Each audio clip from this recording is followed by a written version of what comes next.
Hello buddies and బుడంకాయస్, welcome to Radhamma Kathalu. మనం ఈరోజు రామాయణంలోని సుందరాకాండ గురించి తెలుసుకుందాం. అయితే హనుమంతుడు సీతమ్మ జాడని వెతకడానికి లంకా నగరానికి బయలుదేరుతాడు మహేంద్రగిరి పర్వతం నుండి. అలా బయలుదేరుతూ వెళ్తూ ఉండగా దారిలో హనుమంతుడికి సురస అనే ఒక రాక్షసి ఎదురుపడుతుంది. అప్పుడు ఆ సురస అనే రాక్షసి హనుమంతుడిని తినేస్తాను అని చెప్తుంది. అప్పుడు హనుమంతుడు చెప్తాడు, నేను సీతమ్మ జాడని వెతుక్కుంటూ వెళ్తున్నాను.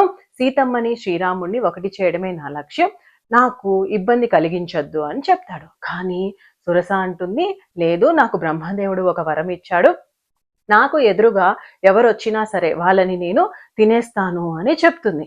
అప్పుడు హనుమంతుడికి చాలా కోపం వస్తుంది. చూడు, నేను నీ నోట్లో పట్టకుండా చాలా పెద్దగా అయిపోతాను అని చెప్తాడు. అప్పుడు హనుమంతుడు చాలా పెద్దగా అయిపోతాడు. అప్పుడు సురస అనే రాక్షసి కూడా తన నోరుని చాలా పెద్దగా తెరుస్తుంది. అప్పుడు మళ్ళీ హనుమంతుడు దానికంటే ఇంకా పెద్దగా అయిపోతాడు. అప్పుడు సురస కూడా తన నోరుని ఇంకా చాలా పెద్దగా తెరుస్తుంది.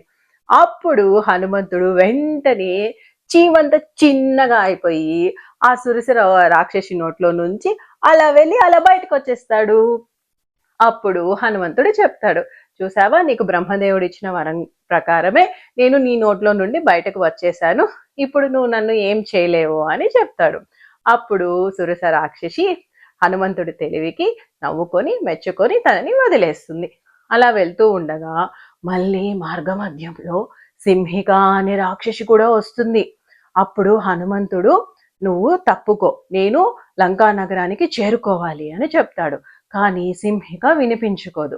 అప్పుడు హనుమంతుడు చాలా చిన్నగా అయిపోయి సింహిక నోట్లో నుంచి వెళ్ళిపోయి దాని హృదయ భాగాన్ని కట్ చేసేస్తాడు. అలా కట్ చేసేసి సింహికను చంపేస్తాడు. అలా అన్ని అవరోధాలని దాటుకుంటూ హనుమంతుడు చివరికి లంకా నగరాన్ని చేరి లంకా నగరం దగ్గర ఉన్న త్రికూట పర్వతం మీద దిగుతాడు. ఆ తర్వాత ఏం జరిగిందో తెలుసుకోవాలి అనుకుంటే like, share, subscribe to Radhamma Kathalu. Thank you.